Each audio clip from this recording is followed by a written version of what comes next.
Hey everyone, welcome trainers. We're back here for our next edition of Dev Fireside Chat. Just give me a quick message if you can hear me okay. It looks like everything should be working fine. Hopefully everyone is up and ready for this stream. We're going to be answering a bunch of questions, taking a look at some upcoming changes to both Genesis and Walk, and just kind of seeing where things take us. We got a bunch of questions, I think, ahead of time from socials, so we'll cover all of those as best we can. Somebody in chat can just let me know that the audio is okay. We'll get started.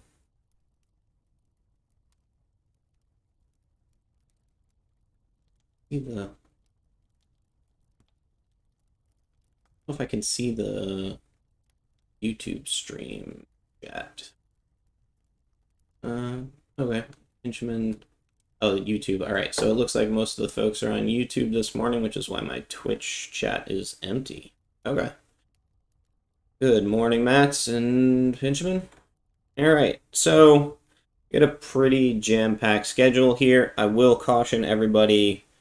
I tried to set up some of the demos using BlueStacks, and apparently the new BlueStacks doesn't stream very well in Streamlabs. So we're going to be running a Windows client on Genesis for the first time ever, and we're going to do it on stream.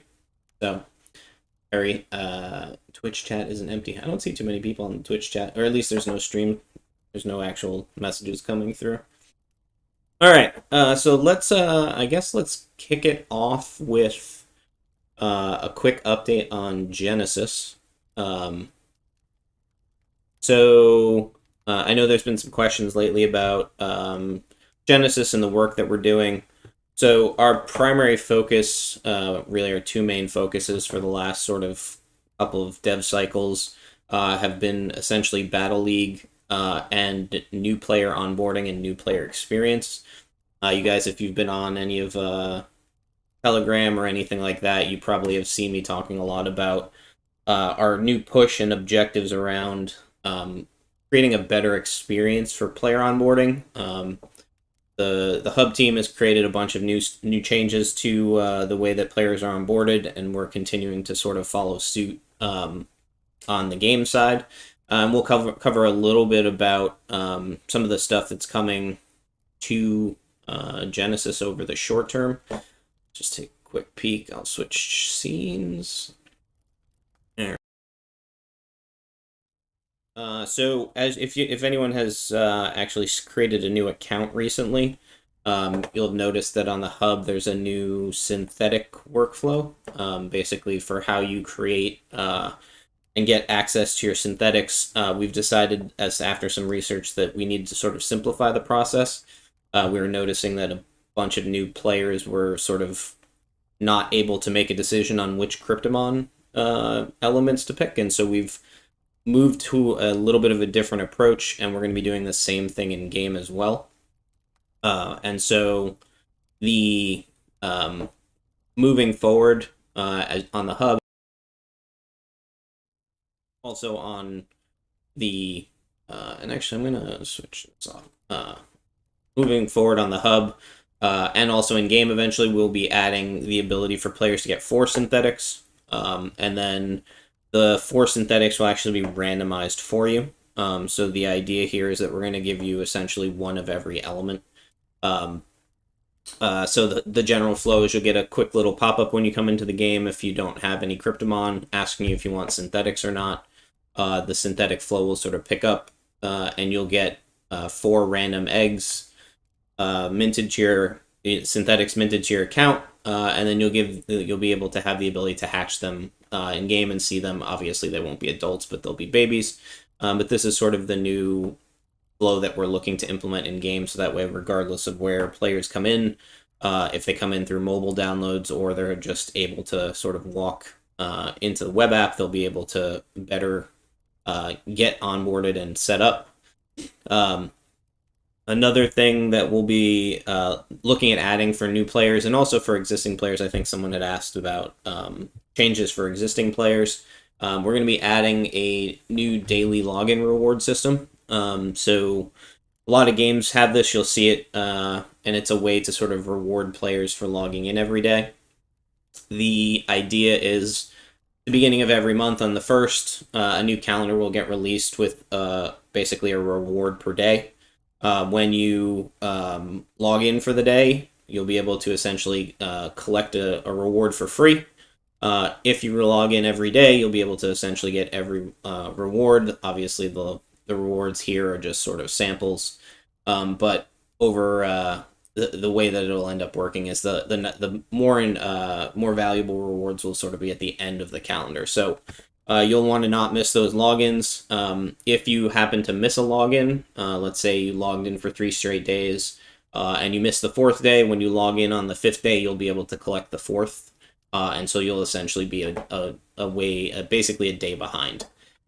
So this helps us with sort of engagement. New players, obviously, gives them a reason to keep coming back, which is the most important thing to keep them in the game. Obviously, the more we can get players into the game, the more they have fun. And so login system has been sort of in the works, and we're going to be adding it to the development schedule shortly. And then I think the other big thing that I guess we'll cover here, at least I guess I'll talk about the story challenge changes first. So one of the other changes that is coming in an upcoming patch, I don't think it'll be the next patch, is changes to the progression on story challenge. So in general, we've gotten some feedback that people felt like having to beat the same story challenge multiple times to collect the reward items was cumbersome and felt a little off. So instead, basically, if you are able to complete all 9 stages in a given challenge, a given story challenge, you'll immediately be able to unlock the next one the next day. So really, we're sort of simplifying the gameplay loop. If you don't make it through 9 stages because you need to go train and level up, then you'll have to basically try again the next day. So essentially, it becomes sort of a one and done for each of the story challenges. And that should, we feel like, help in terms of new player experience, especially with people that end up buying Cryptomon and things like that. Obviously, their Cryptomon are pretty strong, and they don't have to sort of sit there and grind through the early levels if they don't want to. So that's some of the stuff we're working on the Genesis side. And I think the sort of biggest change that we're making is one that I've announced, I think, in the Trainers Club. So it's a nice plug. If you're not on the Trainers Club, make sure you pick up a badge. They're pretty cheap, actually, especially since you can use them to get into the World of Koji community previews, pretty much guaranteed. So we're going to talk a little bit about what we're calling our Battle XP system. There we go.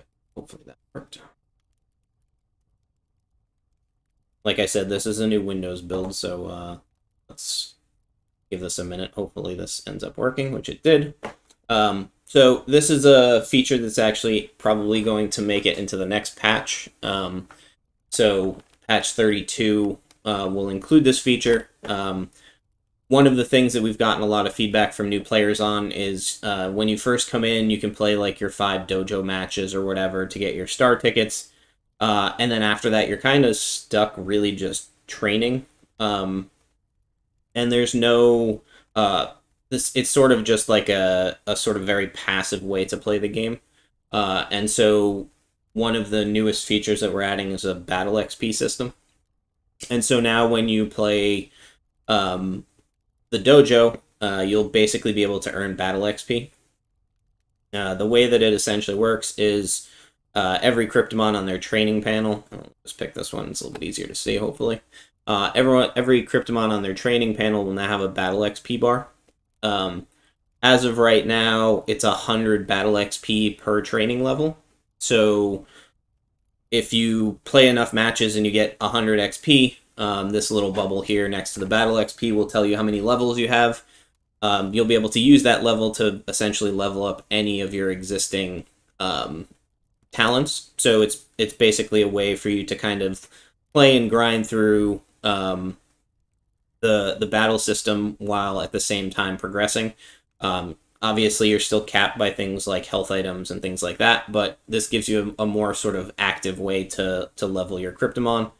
A few notes: you will not receive any battle XP if your Cryptomon is max level, so there's no additional like farming over the top for future levels.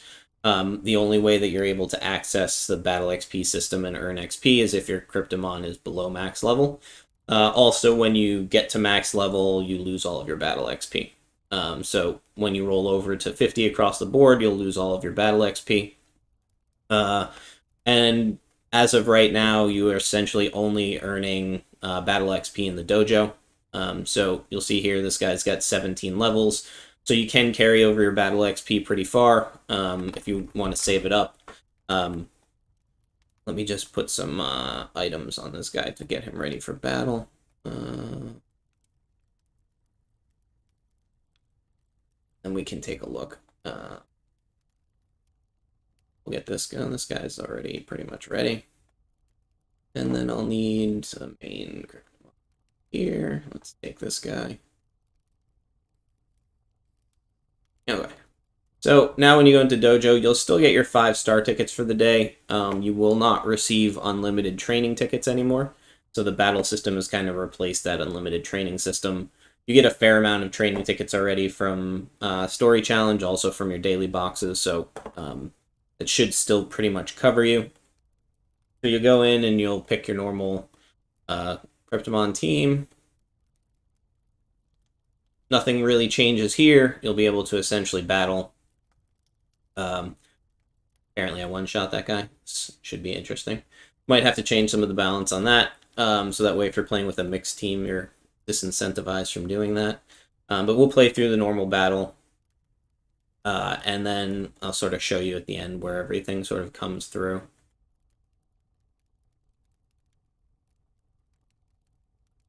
Also, just a quick note, if you are noticing, this is probably the first time it's ever been seen on stream, as I now have 6 spells, so get access to 3 elementals here.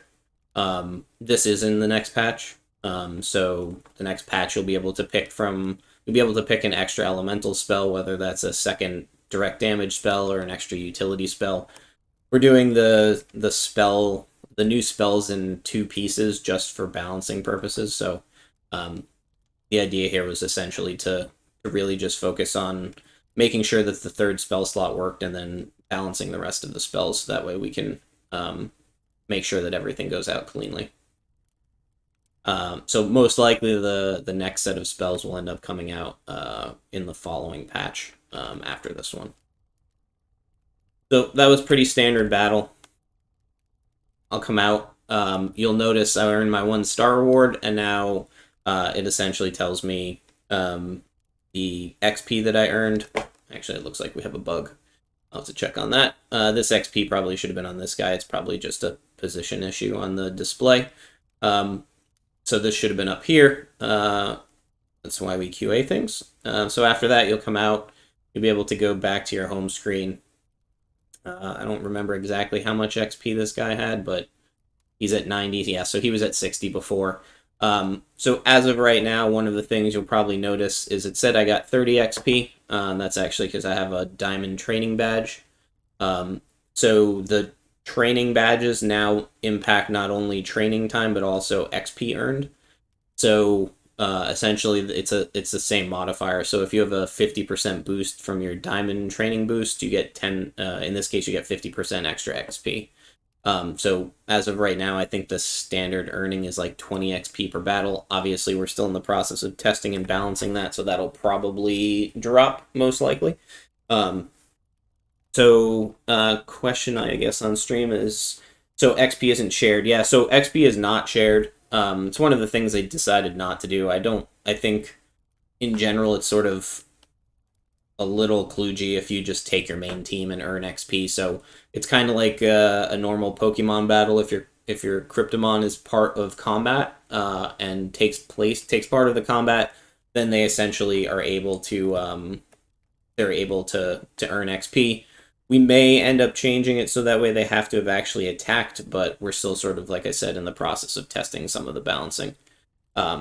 I think my main concern is just people farming XP with one Cryptomon off to the side that they never use. But obviously the dojo has also been upscaled, so like if you have armor on, it now has armor on your enemies. So something we'll obviously keep an eye on and make sure that it's not too simple to grind.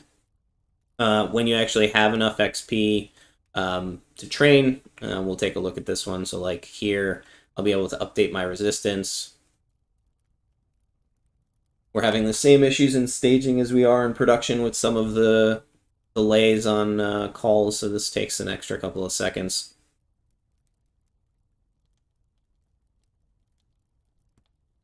Or at least it was yesterday. Always good when you demo a dev build, but let's see if that could have just been a failed call. But in general, you'll be able to essentially click the buttons to upgrade upgrade your training levels. They'll update. It's kind of like a star ticket, so there's no training time or anything. It essentially just does its thing. Oh, there we go. Registered. Took a little bit long. But now you can see it's basically like the equivalent of a star ticket, so you'll be able to, it's doing the same exact thing, instant trainings, essentially. So like I said, this is currently under testing, and so we'll be working through sort of the final testing bits, and that's essentially how the feature works. As of right now, I think we don't plan on putting Battle XP in Story Challenge, but it's something we could consider. I think this first patch will only have it in the dojo. So we'll kind of keep an eye on that. And if it becomes something that feels like it belongs, it's a pretty easy change. See if there are any questions. I think the feature is pretty straightforward, but obviously, like I think a few people are saying, it's pretty impactful because it changes the mechanics away from a game that just is really sort of ticket based and time based to more of one that's sort of an active gameplay mechanic. The other obviously nice thing is in the last patch we made it so that way you could essentially train while battling. So it gives you the ability to kind of train your Cryptomon while you're playing and also go and play some battles. So hopefully it's a feature that helps not only existing players but also our new players sort of get up to speed. No, there's no XP on a loss. You only get it on a win. So that's that feature. The other thing, obviously, to keep in mind, we've talked a lot about synthetic transfers for training levels. Your battle XP will not transfer. So your XP will stay on the Cryptomon that it's on. So that's sort of the big group of stuff that's going on Genesis from a new player onboarding perspective. And then I obviously had mentioned that the sort of next piece that we are working on is Battle League. So I'm going to swap over to that build, and we'll take a look at the sort of state of Battle League. There were a bunch of questions related to Battle League, so we'll cover those too.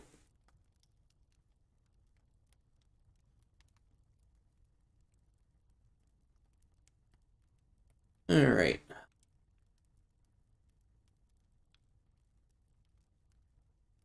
Any other questions while I'm loading it up? I don't think there should be too many. I got a sort of another little teaser later when we get to the second half on the walk side, but we'll cover that then.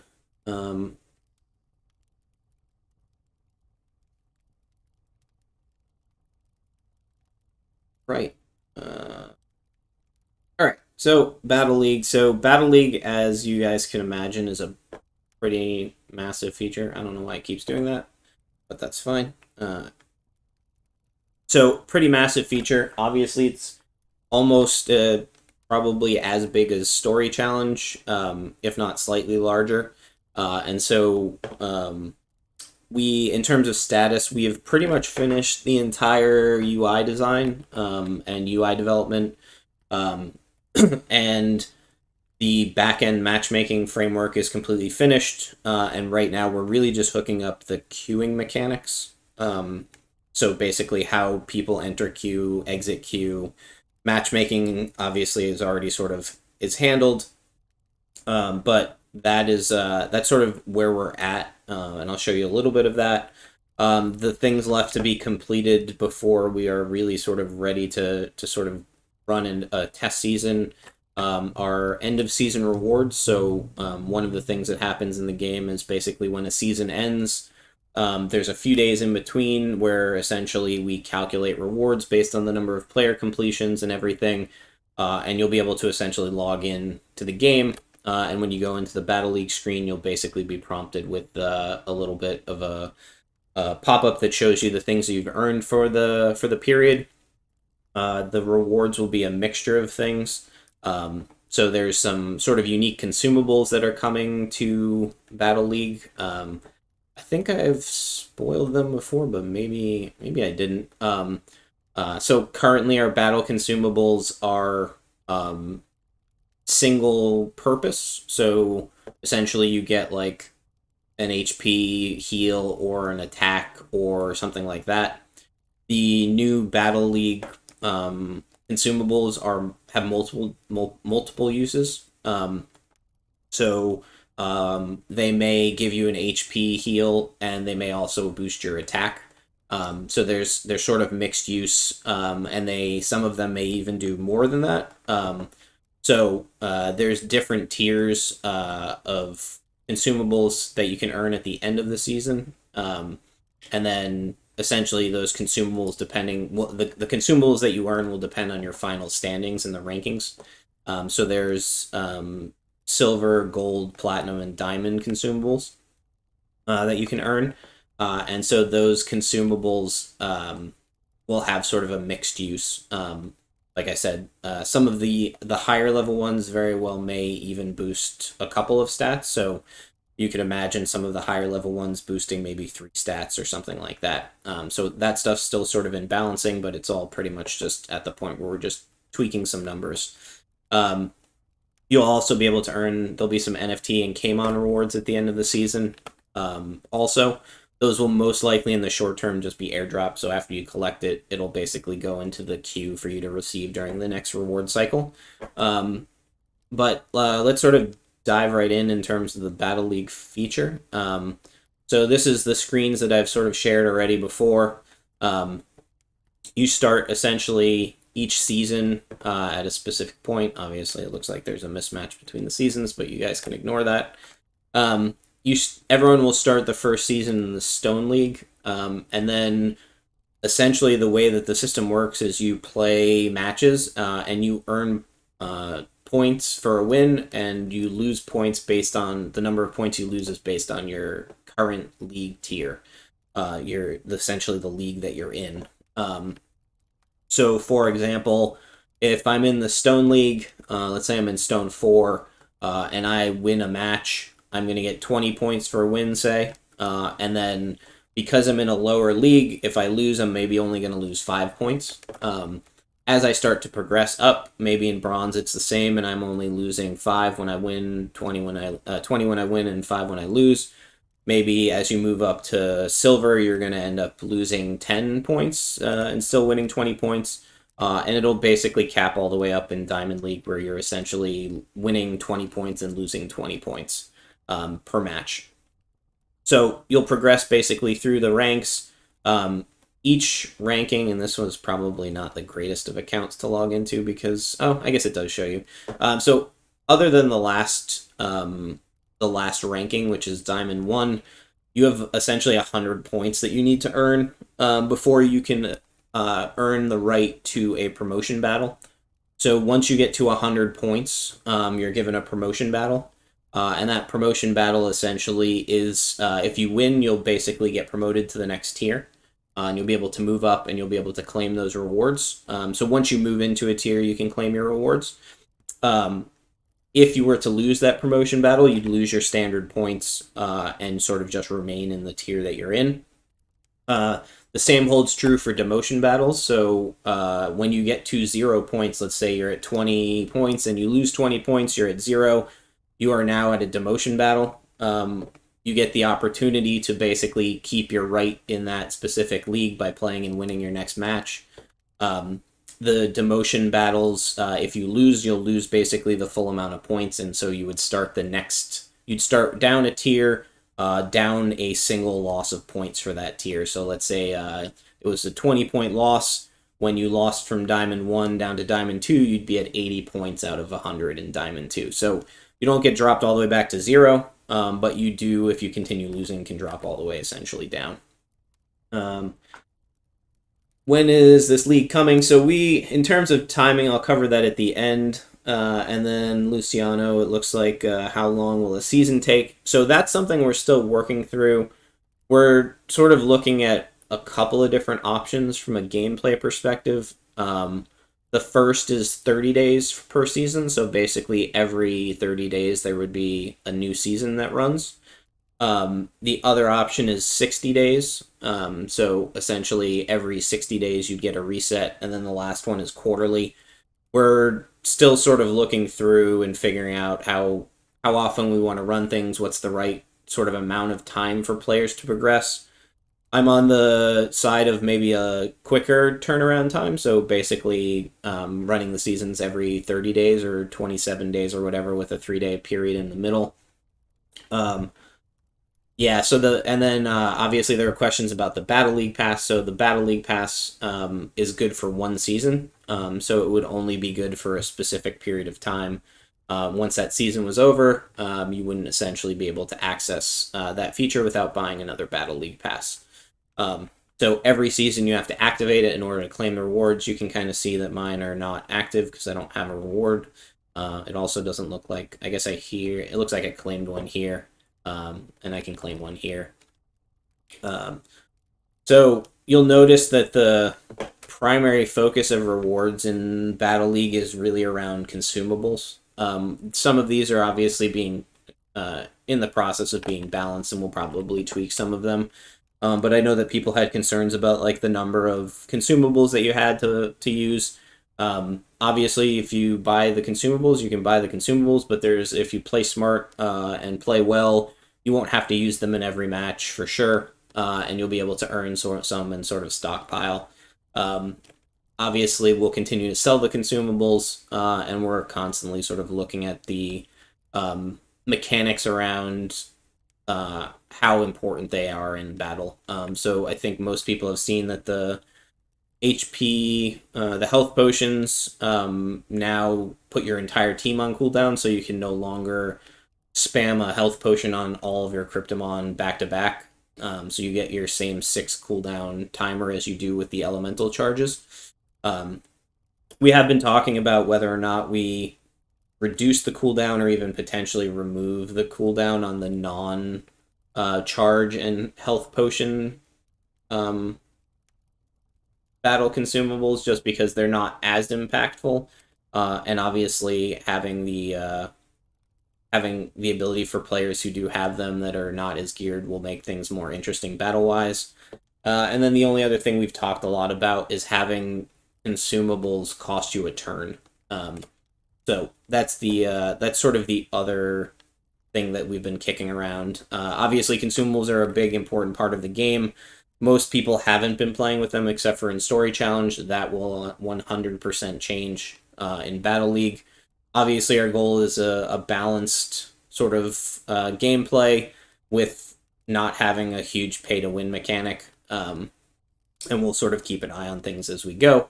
You'll notice here that there's also Gladiator armor scraps. So the new one of the rewards for Battle League are Gladiator armor scraps. They basically are the raw materials for crafting PvP gear. So most of you have probably seen in other streams we've talked about PvP gear. The Gladiator armor has the same number of tiers as the current armor. There's only one set. The main difference here is essentially that instead of having sort of core stats for like attack and defense and other things like that, it has strength and I think it's resilience. I forget what the name of the 2 stats are for PvP, but there's essentially 2 PvP stats. Those stats are only applicable in PvP battles. So if you wear your gladiator armor in story challenge, you're going to get almost no stat boost. I think it'll probably just be HP that carries over between the two. But we're sort of in the process of, that's sort of one of the last few things that we're working through, is setting up the armor mechanics. The other thing to mention is, obviously you'll see that this says 270 out of 100. Once you are in the final Battle League tier, your place in the rankings is completely determined by the pure number of points that you've earned. So essentially, the final world rankings for every season, which there'll be rewards for the top players, for sure, those rewards are entirely based on the sheer number of points that you can earn. So you can go as high as you need, and obviously you get sorted based on that. There are rankings, so there'll be basically a set of world rankings. I think the world rankings tab right now shows the top like 50, I want to say, because there's obviously, it's difficult to show everybody, but it will tell you your current ranking in the world, so you'll be able to sort of see where you stand in terms of playing with other players. And then it keeps track of your history, so every season that you play, it tracks your final position, and also the number of points you received in that tier. So that's sort of how Battle League works at a super high level. At the end of the season, I think I've talked a little bit about this, you drop ranking. So there's a formula basically that we apply to take you from your final ranking down to the next season's starting ranking. It'll probably be at least sort of 2 full leagues, but we're still sort of looking through that. The idea there is basically, if we reset everyone back to stone, then all the people that were playing in Diamond are essentially going to be playing all the new players, and it's not really the greatest experience. And so essentially we reset people back down a certain number of leagues, and then people have to essentially grind back up. Let's take a look at some of the questions that people had. How does the match system work? So the match system is based on some queue-based rules. When you enter queue, you basically are given a timestamp for when you entered the queue. And there's some rules, a handful of rules that sort of take a look at your current ranking, and then based on rules that we've defined, determine how many different rankings up and down you're eligible to play. And so maybe you're in Platinum 1, and when you first log into the queue, the only people that you're going to see for the first couple of seconds that you could potentially match with are people that are in, let's say, Platinum 2 and Diamond 5. So it starts pretty tight in terms of queuing mechanics, and then over time it sort of expands out. And so the longer you sit in queue, the more opportunity you have to get people that are both higher and lower than you. So it is a sort of gamble, double-edged sword. If you want games, you're going to basically sit in queue, and then at some point it maxes out, and you're essentially sitting in queue for the foreseeable future until there's more people that come into the queue. There are 2 queues. So there's a rated queue and a friendly queue. The friendly queue is really just a way for you to play with people around your ranking in practice if you're not feeling like you want to play for rated points.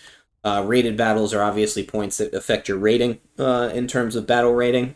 The queue systems are slightly different between the two. The friendly battle queue, matchmaking queue, is a little more lenient in terms of how big of the variety of players you'll play.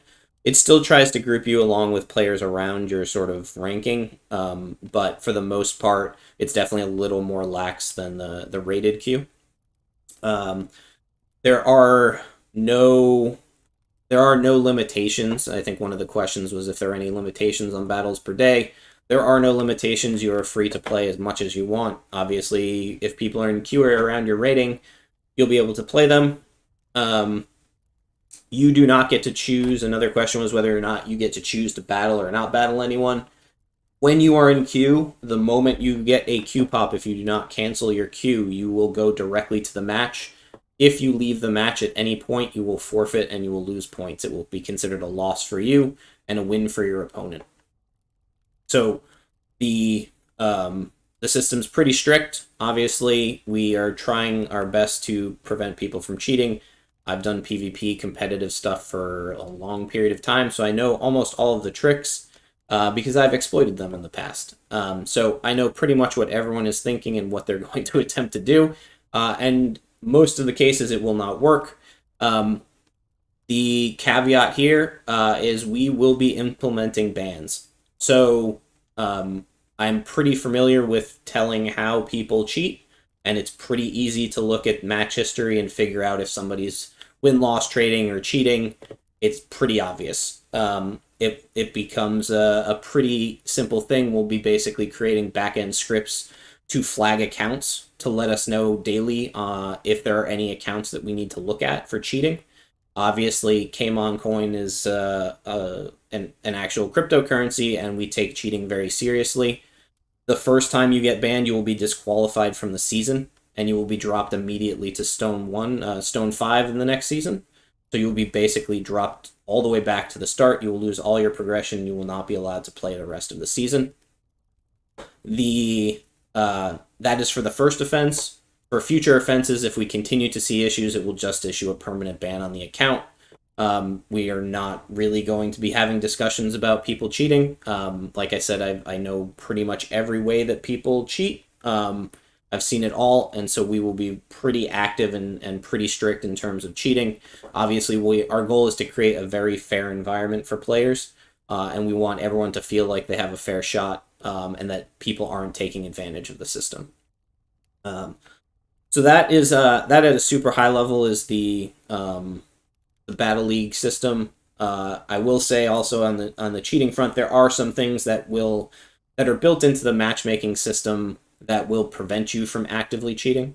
I'm not going to disclose them because obviously they are things related to security, but there are a number of mechanics in the way that the matchmaking system was built that basically will prevent you from cheating and doing some of the very basic things for cheating. I guess I'll pause there and see if there are any questions. I think let's take a look at the stream. Are we getting an option to bet KMON when battling someone? As of right now, we are not doing sort of live betting. This mechanic is really meant to be sort of like a ladder-based competitive play. So the rewards will primarily be obviously NFT items like scraps and things, as well as KMON coin at the end of the season. We're still talking about whether or not we'll put KMON coin in the regular rewards. It's entirely possible it supports it right now. Those are sort of the last bits of things that we end up doing, is focusing on like the balance of like rewards and the balance of armor and things like that, because they're pretty much just config file frameworks. So that I think is pretty much the gist of Battle League. Like I mentioned, the part that's we're working on, right, like all of this stuff is hooked up to the database, the back end, everything works. Assuming, I'm gonna cross my fingers, but I'm pretty sure I can click activate. That might be the one thing that's not. Oh, that is working. So Battle League passes are working. You'll be able to buy them on the shop. They kind of are the same. They're not NFTs. They're kind of the same thing as like a potion or something. You'll be able to unlock them, and then I can claim all of my rewards.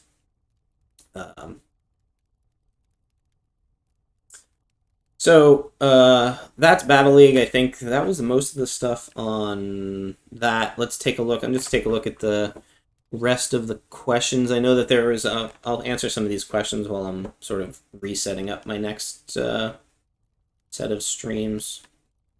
So that was Battle League. Obviously, it's a huge feature, something we've been talking about for a long time.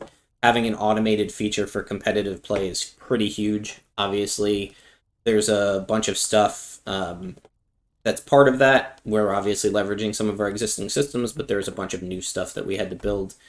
Can we buy Battle League passes? Will not be purchased with candies. The purpose of them was pretty much to help drive the reward pool for Battle League's end of season rewards. So just like battle stamina potions, they are not going to be purchased with candies. Let me just take a quick peek here. So another question I think that had come up was about tournaments. There has been some discussion about how we're going to break out tournaments. I think as of right now, it's like C, B, C and B, and then A, S, SS, and Ultra all together. One of the things we're looking to potentially do is to switch out to basically change the grouping. So you have C, you have B, and then A and S end up getting grouped together, and then SS and Ultra I think is where we're probably going to end up, just because it's definitely more fair. The A's and the S's are definitely much more in line in terms of competition, and obviously SS and Ultras are typically the best things out there. How much do Battle League passes cost? We do not have. I don't think we have a price on them yet. Obviously, they essentially double your rewards for the season, so that includes things like NFTs, gladiator armor scraps. You saw, like, I think if you make it to diamond, the last like 5 prizes are all scraps. So they are definitely valuable, but we don't have an exact price on them right now. They'll probably be somewhere between like $10 and $20 depending on where we end up. See, I think that was mostly it. So I'm gonna really quick show a few things. I know that we talked a little bit about the battle XP system. Actually, before I get to that, I was gonna just sort of give a little bit of a sneak peek about some of the updated changes we're making to sort of elemental standards and colors. So we've been doing a lot of work in World of Koji recently, on like game items and things like that, and it became apparent that we really needed a little bit more of a distinction between the colors on elements. So these are sort of new updated icons for some of the elements. They'll end up on the hub and also in game over the next couple of patches. But this gives us a way to kind of make it easier for players to, if they see like a dark blue item, they know it's a water item, for example. So there's just a quick thing that'll be coming if you see them. Obviously, that's you'll start seeing them get rolled out over the next couple of patches. Let's take a look at some of the walk stuff. So we do have some changes to the walk UI that are coming. Obviously, walk right now doesn't have a ton of stuff about like the blockchain and stuff, so we're actually working on adding some of that to the UI because we want players to not have to like necessarily leave the game long term, and everything should be basically available in game. So we've got a new genes tab, which will basically show you, similar to the one in Genesis, a little bit more updated and clean. It'll show you essentially the genes for your Cryptomon and their elements and everything, which is different than your battle stats, which will basically be your new battle stats. That'll be basically your genes plus any armor, any other boosts that are there. And then the other thing I was going to mention is that we are still working through this, but we've pretty much determined we're going to probably leverage the same system for leveling Cryptomon in World of Kogia that we are in Genesis. So it will be a single unified system across all of the games. And you'll essentially be able to earn XP in either game, and then it'll use the same mechanics with the different levels up. World of Kogia will also have training tickets. They'll work a little bit differently. Your trainings will most likely, you'll have to probably go drop your Cryptomon off at a person to train them using tickets, like an academy or something, or a specific elemental trainer. So it'll be a little bit different, where you won't be able to play with them while you train, most likely in World of Kogia, but we're still sort of working through some of those details. There was a question about managing Cryptomon in World of Kogia, so I'll cover that real briefly. We have this concept. There's sort of a number of different teams when it comes to World of Kogia. You have your active Cryptomon, which is the one that's actually your pet that's out and active and part of your battle team, the one that's actually battling. You've got your combat team, which will basically be your 3 Cryptomon, similar to Genesis, that you can swap in between. You cannot swap your combat team during combat, so you are locked to those 3 Cryptomon. And then in some cases, depending on the mechanics, you may not even have 3 Cryptomon. So we are kicking around the idea in some of the dungeons and things to not have not allow you to swap. You'll basically be able to play with one Cryptomon, but that type of stuff is still sort of up in the air, and it'll probably come out later. The last bit that I think everyone was really interested in is the Cryptomon that are part of your active team. So you've got a team grouping. Those are the Cryptomon that you can actually use and swap between on your combat team while you're out and about in the open world. So there will be a vendor. It's called the stable right here, but it's not going to be a stable. It's probably going to be like your Cryptomon Grotto.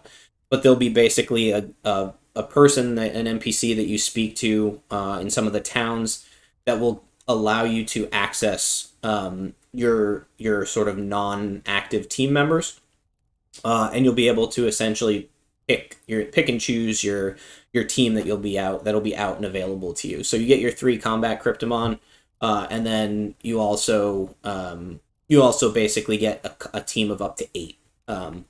So most of the players, the number of slots that you have available to you will be based most likely on your trainer level. So we haven't talked too much about this. I'll probably cover it in another stream because we're getting close to the end of time. But the trainer levels will determine how many Cryptomon you can control out while you're out in the open world. There'll probably be a cap, and then we'll probably end up selling the ability to open up some of the later slots. But you'll get at least 3 as you level up as a trainer. And you'll be able to go to this NPC and you'll be able to swap things around. So if I wanted to swap one of my Cryptomon in, I'd take one off the bar and I'd be able to pick one and put it in. So this gives you the ability to sort of manage your team. The most you'll ever be able to have out in the open world is 8. The rest of them will basically just be stuck in your grotto or stable.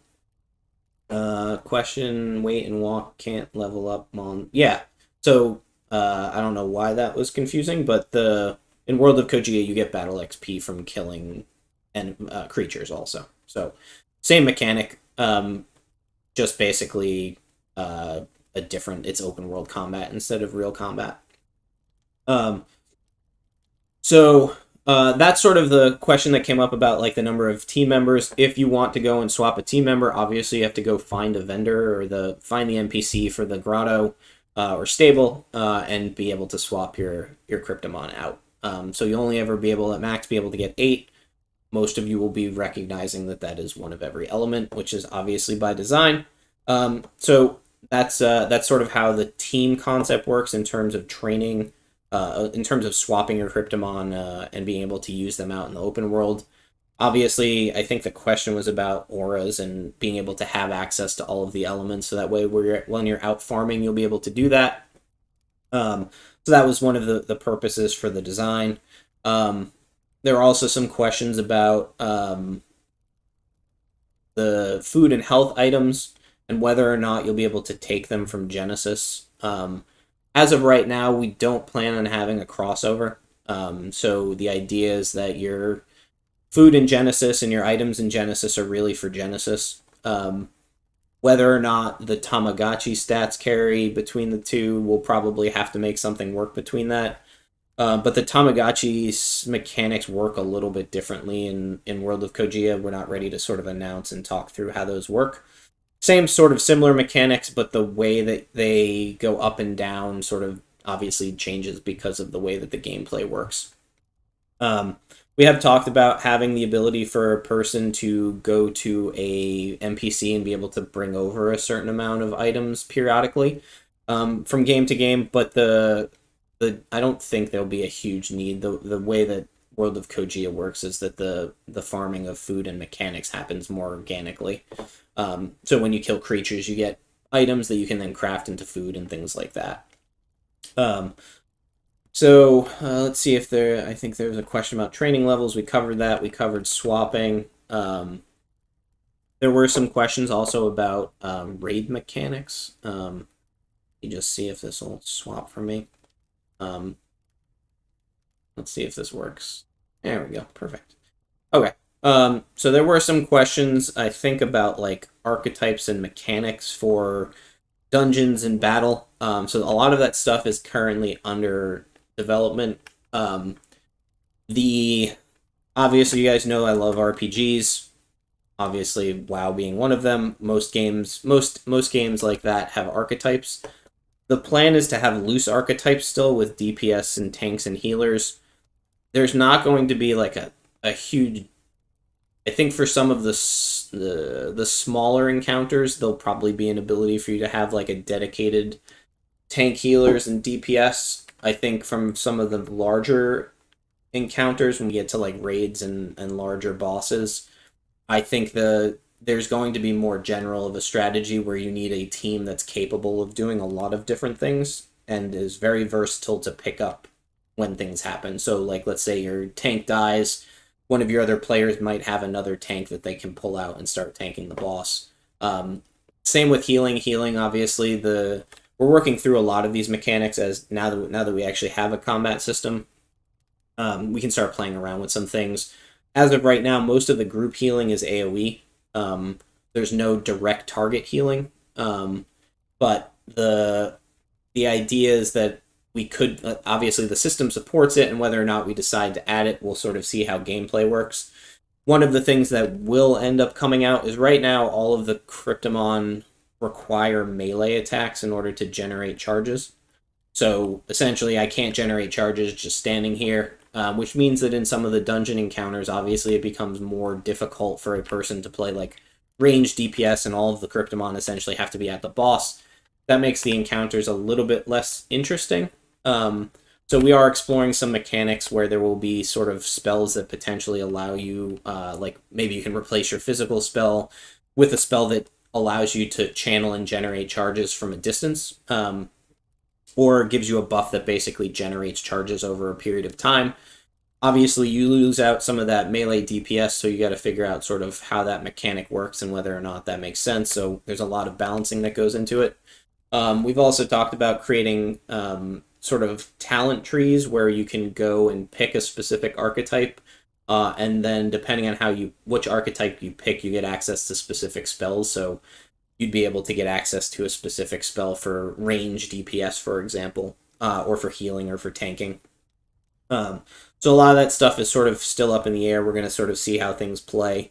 I think the ability for players to be versatile and like change targets for tanking, pull their Cryptomon away to DPS at range during certain points in an encounter, I think is going to be sort of part of the skill expression in the game. So if any of you guys have ever played the World of Warcraft, I'm a big fan of like the old encounters that were like near impossible to coordinate, like Dance Dance Revolution achievements and things like that. So we'll see a lot of those mechanics in terms of like how things work in some of the dungeons. One of the coolest parts that I hadn't really thought about while we were building the engine and sort of thinking about combat was with the Cryptomon and you being disconnected, it makes the ability for us to have other things in the encounter that you have to interact with a bigger possibility. So like when you play a typical RPG, you play as your main character. Your character is the one that's doing sort of damage and whatnot, and you kind of can't move away from the boss or you can't move out of range. One of the interesting things about having your pet as your primary combat entity is basically the trainer's free to move around. So we do have some plans for some pretty cool things in some of the encounters where there'll be like switches or plates that you have to stand on to prevent bosses from triggering massive damage and wiping raids and things like that. I think one of the things that is both challenging for us because it's a purely pet-based combat, but also opens up a lot of opportunities for some unique gameplays. The fact that your trainer is not sort of stuck fighting the mobs. Our new player is going to be able to start playing Walk without playing Genesis. Yeah, so Walk will have its own onboarding. It'll be similar in concept, except when you, for example, log in as a new player, you'll be logged into Primus, the main city. If you don't have any Cryptomon, you'll essentially get a quest to go out and talk to people and basically complete quests to earn your synthetics. So it won't be quite the same as if you just like logged in and had them had the pop-up come up. It'll be more interactive. It'll kind of tie into the story.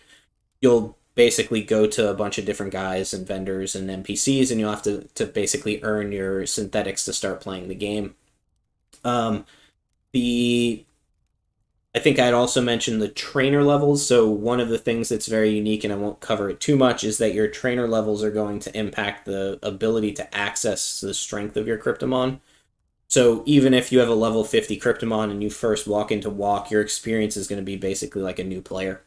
You're going to be gated from things based on your trainer level, and you'll be downscaled accordingly. So it's kind of a cool feature because it gives us the ability to create, not have players lose the benefit of having leveled their Cryptomon while still maintaining game balance. So basically, the benefit to you is that as you level, you don't have to sit there and grind mobs to go from level 10 to level 20. You essentially already have that, and so you just have to basically play through the quest and the storyline, and you'll naturally grow as your Krypton will get stronger as you grow as a trainer, and it gives us the ability to control a lot of different things. So it's something new that we've been kicking around, but it's most likely one of the solutions that we came up with for scaling. So it gives us the ability to create a very cool experience for new players that happen to purchase level 50 Cryptomons, for example, or existing players that are coming in off Genesis and feel like they want to have that gameplay experience. You don't want to just walk into a new game and just steamroll everything. Obviously, get an advantage because there will be sort of level caps that are tied to tied to the region and other things too. So you'll have a little bit of an advantage, but it's not going to be like a massive advantage like you would have had if you just like walked in as a new player at 50 and you were killing these level 5 mobs. Take a look and see. I think those are the main questions about World. There was some questions about earning for KMON and Walk. KMON and Walk is going to be an interesting mechanic. We're still working through a lot of the different... it's obviously a completely different game. It's much more open and unstructured. The idea for that is... So we're going to create much more of an open economy. I'm a big fan of sort of self-defining free markets, and I think it's one of the best ways to balance games because things naturally find an equilibrium.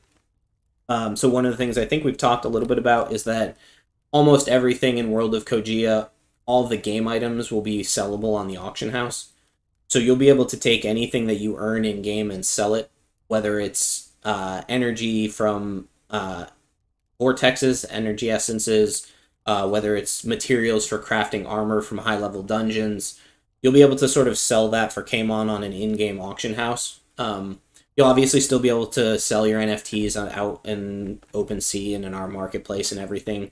We'll probably also have an NFT portion of the marketplace inside of the game. But in general, the idea is that there'll be a lot more opportunities for sort of organic and passive earning. We may end up creating a mechanic where the final dungeons, potentially you have a cap on how many you can play per day and you get KMON if you finish the game, things like that. So we're still working through a lot of that stuff. But obviously that's the type of stuff that we look at sort of towards the end. Our focus right now is building a game. To monetizing stuff's pretty easy. So we're really focused on building a game that players want to play, and then we'll sort of work through the benefits of having the blockchain and the cryptocurrency, but you'll be using the cryptocurrency to sort of do everything in game. We have talked about your questing, having basically, as you complete the game, quests giving KMON, so a small portion of KMON like you would like gold and other games. Obviously, there's a cap because if you finish the whole game, you get a couple, maybe you get $20 or something. Like there's a way to kind of centralize and standardize that and keep things in balance. Obviously, our goal is to take the blockchain and use it to add value to the ecosystem and not make it like front and center, because we feel like it's just sort of a better experience for players. So that's sort of that on that question. I think I was gonna mostly just show a little bit of the stuff that we've been working on for the combat system. You'll see here for the first time we actually have creatures in the game. So these are the first non-Cryptomon creatures that exist in Koji. These are the bug leapers. That guy is coming after me. I'm going to try and reset him. So there's all of the creatures have basically a range. They have an aggro range and a tether. So you can't unfortunately, people that played WoW, we will not be able to drag massive world bosses to the main cities and wipe everybody. As much as that was one of my favorite memories from playing WoW early days, it's just not a good experience.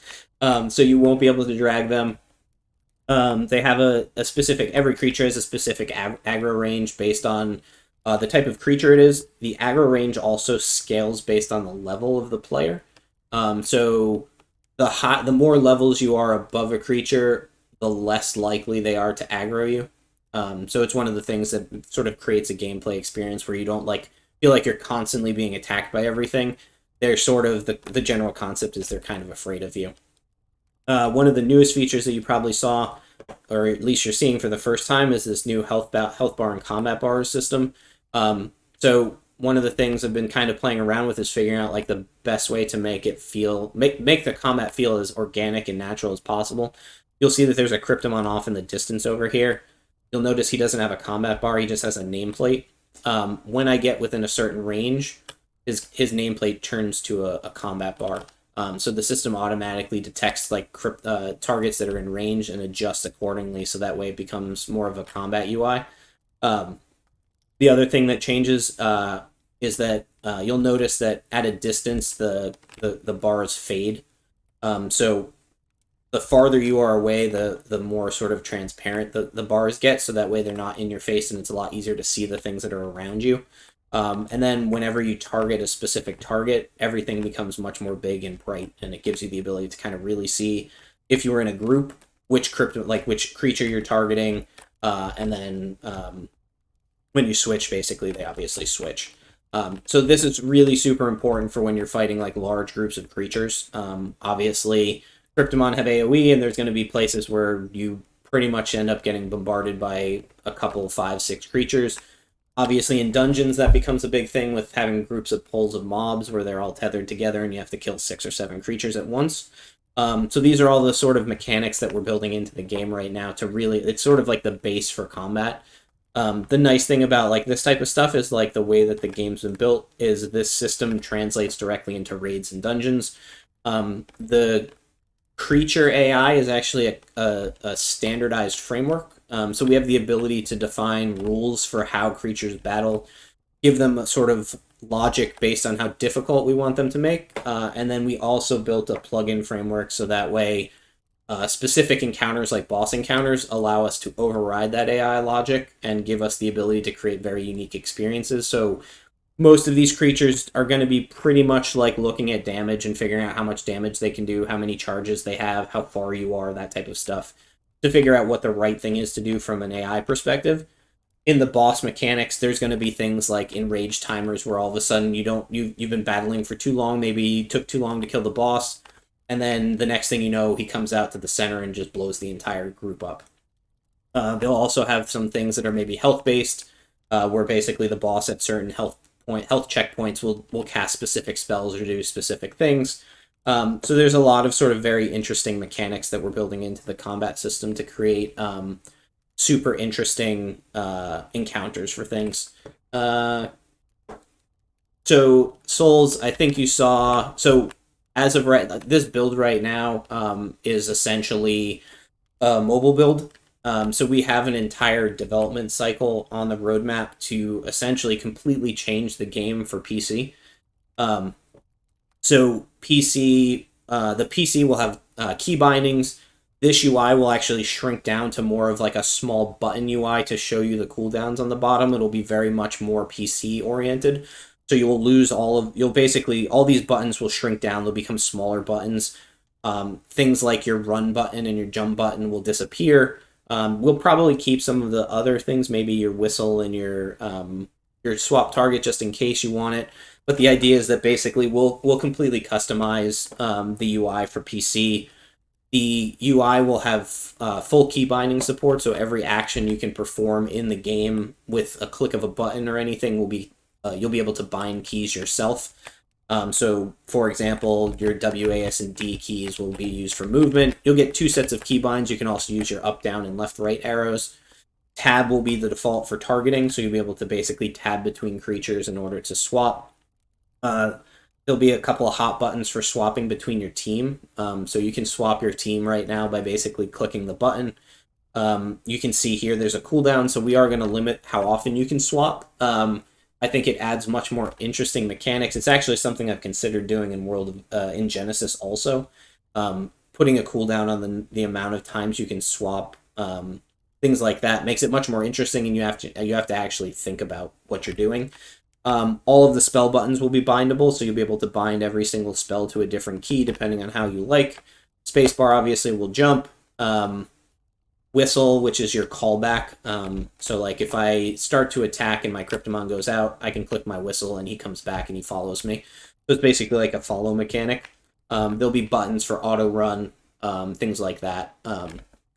So when we actually go to build the PC version, since we decided to add full support for PC, all of this UI will change. To be honest, a lot of the UI will shrink. It's a little large on PC. It looks good right now, but when you're playing on like a 40-inch screen, some of like the panels are just a little bit too big. I don't know if anyone has also seen, but we've consolidated the menu system because there was just too much space being taken up. So we've kind of created a general menu system for shop, friends, dungeons, guilds, PvP, settings, that type of stuff. So you can kind of come in here and see that type of thing. I think the friends list is mostly updated now. Friends list isn't actually working, and then this other stuff will end up coming out when we start to add features. In terms of combat, you can kind of see the number of charges that the target has here, and I realize I'm going a little bit over, but I got a couple of minutes, so we'll at least play through a little bit. The number of charges that your target has is there. Your charges are not going to be on your Cryptomon. They're going to be shown by your trainer. When we add PvP, the enemy trainer will be the one that has their charges over their head. So being able to see the trainer and understand how many charges they have will obviously be a positional thing. Obviously, it adds another layer of mechanics. As of right now, we do not have click for targeting. It's not impossible to do, but it's also not necessarily. I mean, most noobs click target. Anyone who's a good player in any type of competitive game will keybind, but something we could potentially work on. The only benefit to the click targeting, is that you don't have to cycle through targets. But it's something we can take a look at on the PC. I don't know about on mobile. We can take a look. It might be the same mechanic, and we might be able to piggyback on it. You'll notice here that this Bug Leaper is level 10. So all of the creatures in the game will have a scaled level that impacts their physical, like their attack stats, their defense stats, that type of thing, their HP. In this case, I'll basically be able to go attack this creature, my Cryptomon, and don't mind the little bit of jitter on the combat bars. We're still working through the mechanics. You can see that other creature came over to attack me. The nice thing about this is I can actually see how much, if I'm fighting a group of mobs and I'm doing AoE, I can see the combat bars of the other creatures, and they don't really necessarily get in the way. So this is very sort of common from an AoE, like a UI design perspective. Almost all of the spells are sort of working. I can cast most of them. Most of the VFX have been modified.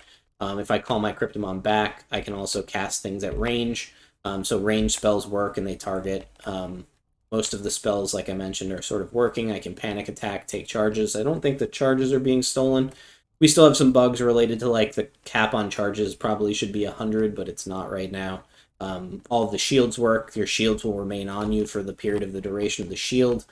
So that way, basically, you can see which opponents are shielding. We'll have more defensive spells and other things that are not shields over time. I'm going to pull this one back, and then we can kind of take a look. Let them reset, and then I'm going to switch my Cryptomon.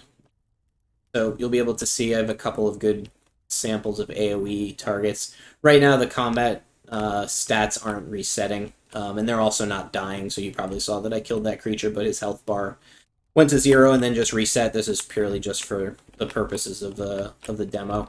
Also, I think my Cryptomon's not bars and showing, and I'm not getting combat data, but those are all sort of things that are being worked on by some of the team members. The AoE spells, you can kind of see the range of the AoE.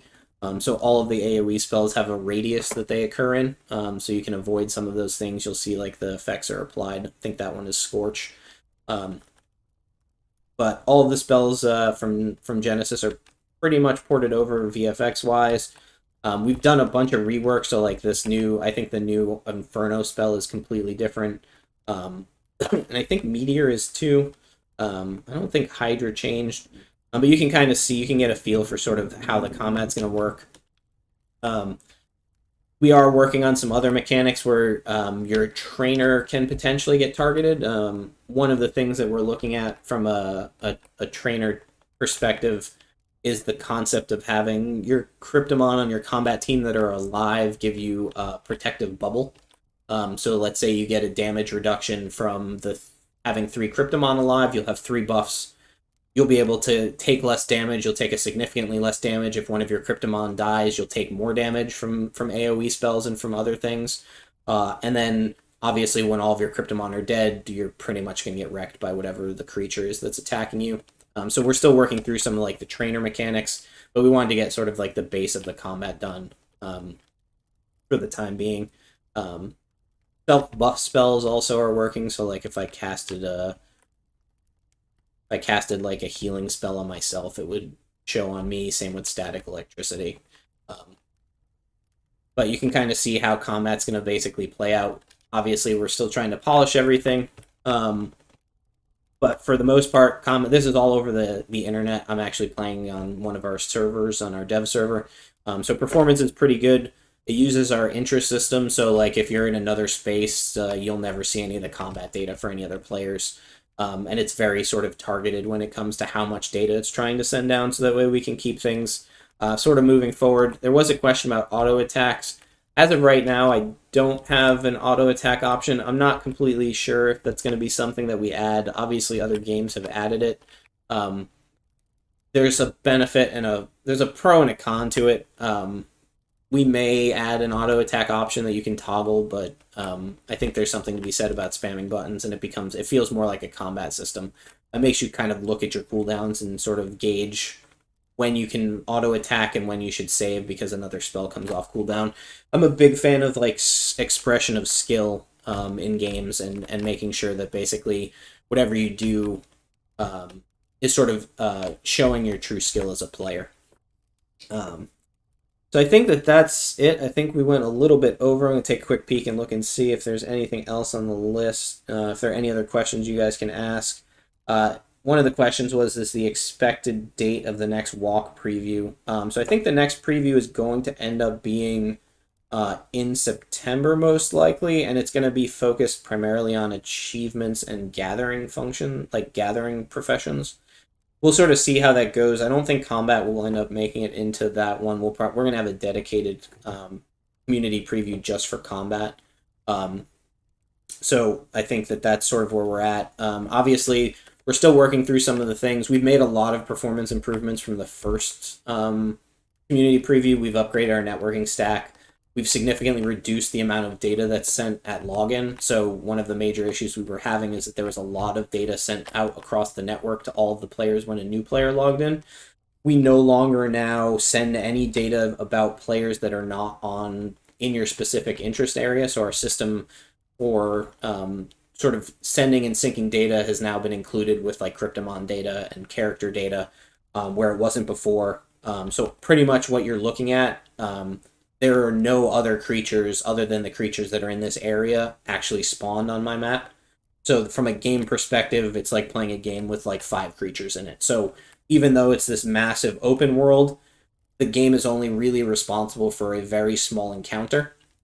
And that's how we basically scale to 10,000 players long term. Obviously, there's some nuances in there, but that's the idea of the engine that we're building. So what you see is just a small portion of sort of what you're actually getting. What you're getting is a whole engine that's really designed as an MMO engine, which if anyone's in the gaming industry will know that it's not super easy to do that type of stuff. And so we've been pretty happy with the way that our engine has played so far and the performance that we got during the first community preview. I think we're running on a server that had like 2 gigs of RAM and or 4 gigs of RAM and 2 CPUs. So not super scaled up, and we still got pretty decent performance. I think that's mostly it. Will the physical hoodie have any extra utility? As of right now, a lot of the cosmetics will stay cosmetics. There will be some clothing items that have game utility, but most of them will be earned in game for the most part. We have talked about some of the lesser cosmetics potentially boosting like run speed, stamina, and how long you can run for, and things like that. But one of the things I really like to avoid is the having sort of cosmetics that drastically impact gameplay without having you have to earn them in the game. So that's sort of one of the things that I hold as a little bit of a tenet when I'm doing game design. Um, I think that was it. If there are no other questions, it's been a good session. I've enjoyed sort of sharing everything that we're doing. Obviously, I'll be around on the socials if anyone has any follow ups or anything. But definitely making good progress across the board and looking forward to the sort of next quarter in terms of features that are coming out in all of our games. All right. And I guess with that, I'm out, and everyone have a good rest of your day. Until next time.